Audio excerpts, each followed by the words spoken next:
Hey, what is up everyone, and welcome back to another figure review, and this time it's going to be the Real Action Heroes MIkasa Ackerman from Medicom Toys. This is my first time reviewing one of these figures, so I'm pretty excited to check this out. So before opening this up, let's have a quick look at the box. We've got a picture of the figure here on the front of the box, as well as on both of those sides. And finally, one crazy looking action shot here on the back of the box as well.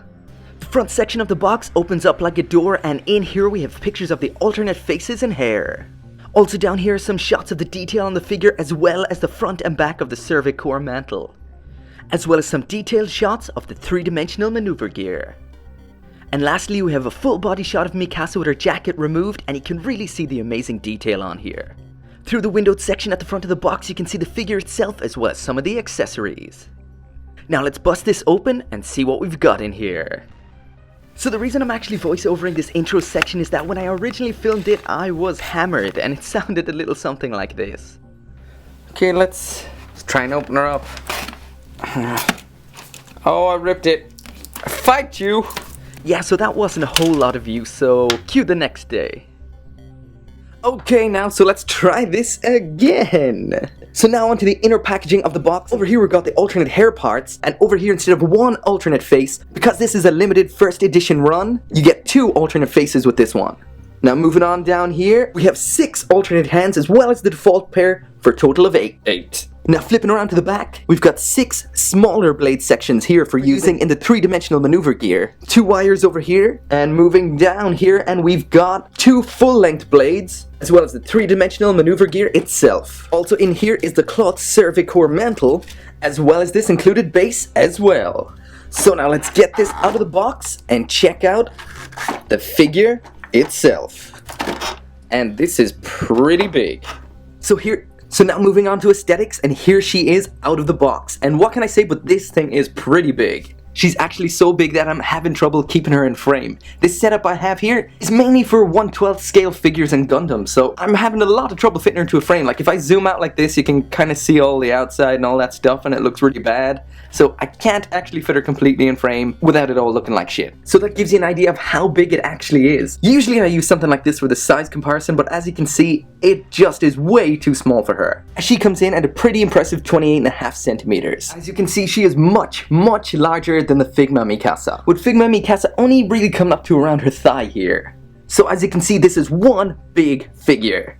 Looking at the face now, and that looks pretty damn good. I guess that's one thing about anime characters though. You can up the scale, but you can't really add more detail or it won't really look like the character anymore. But still, this looks pretty good. The details are sharp, the lines are very, very nice, and the coloring on the lips there is very subtle. It might be hard to see on the camera there, but it looks really, really good. The hair sculpt here is really nice as well, with a lot of spiky points there on the ends of the hair, and a lot of detail as well. Bit of an obvious seam line down here, but it's not so bad, I guess.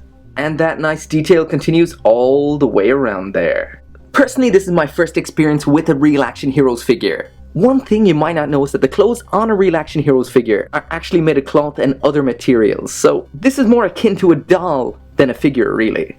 The jacket here is actually made out of a leather-like material, and you can see the stitching and everything in here as well, and that jacket can actually come off. I'll get to that later on, not right now. The straps in here are made of plastic. These ones down here out of a like fake leather type material, and the shirt here is made out of some kind of cloth. Same with this part down here as well. So it's all made of fabric-y type materials as well as some plastic parts as well. So first thing here is the scarf, and that looks pretty good. That can be pulled up over the face like this as well. And that is made out of a soft wool-like material. And that scarf can be moved around a bit. At first I thought it was attached, but there's actually Velcro here where the shirt can open up, and it was attached to that. So that can be moved around a lot.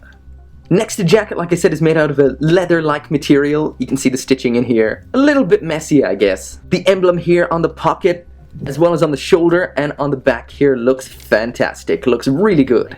There's also these nice metal buttons on here as well that look absolutely fantastic. Here on the pocket, over here as well. So yeah, that jacket looks absolutely fantastic. Very flexible, very cool. Also, these straps in here, like I said already, are made out of a plastic. These parts down here are made out of a softer material. Moving down, and the belt here looks amazing as well. This here is made out of plastic. Details look really nice. This is made out of cloth, and this whole thing has Velcro, so that can be removed. The shirt here also has these awesome buttons on it as well, and there's some more of these plastic straps down her sides. On the back here is the attachment point for the 3-dimensional maneuver gear, and you can see here some nice detail on here as well with this nice silver metallic paint. And underneath the jacket is this backplate section here as well, and that looks amazing. The trousers here as well, also made out of a soft fabric, a kind of denim-y material. See the pockets here on the back as well, and the stitching there looks amazing. The straps here, also a soft plastic like before, and they extend all the way around here. Some nice buckles done in that silver metallic paint as well. A couple of attachment points here for the 3-dimensional maneuver gear. More of these plastic straps, and these are quite flexible. And last up are the boots, and these are made out of a hard plastic. And they look really, really nice. Some nice folds and details here. They do look like leather. That looks really nice. One thing I don't particularly like is the joint down here is in a flesh color, and that kind of looks a little weird. It'd be better if that was in a dark brown like the boots. Also down here on the sole as well, that looks amazing. They even done the grip section of the shoes down here as well. That looks fantastic. So what can I say? This is one amazing looking figure. Now moving on to articulation, and as usual, it's going to be from the head down. There's the head all the way down, and all the way back up again. That's some good articulation there, but it does look a little bit weird down here. The head can rotate all the way around, and there it is from side to side. So pretty good articulation of the neck joint. Next, moving on to the shoulder, and there it is all the way up. So it can move up quite a bit, but it kind of flicks down a little bit as well there. I assume it can move around here in 60 degrees. It's just that the clothes there are getting in the way a little bit of that. The bend here at the elbow, and that is pretty good.